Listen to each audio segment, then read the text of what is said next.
السلام عليكم ورحمة الله تعالى وبركاته.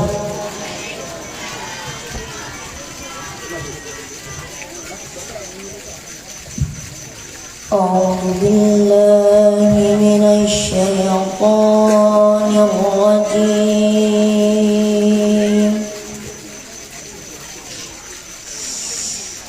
بسم الله الرحمن الرحيم.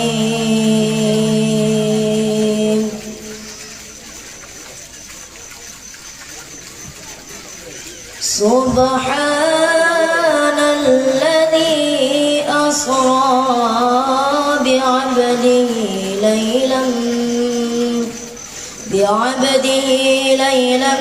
من المسجد الحرام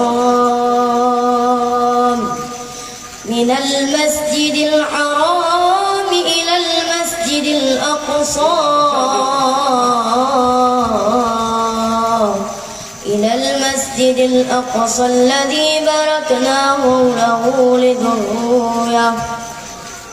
حوله لذرية من آياتنا إنه هو السميع البصير.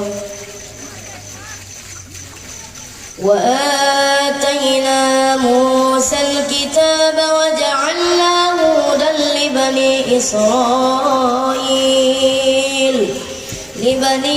إسرائيل ألا تتخذوا من دونه وكيلا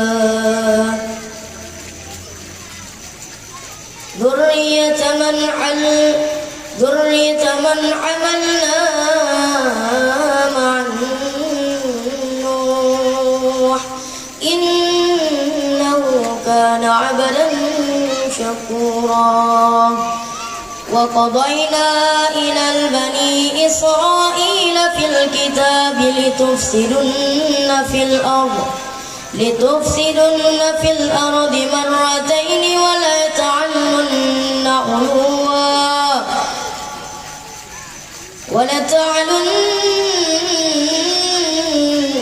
علوا كبيرا.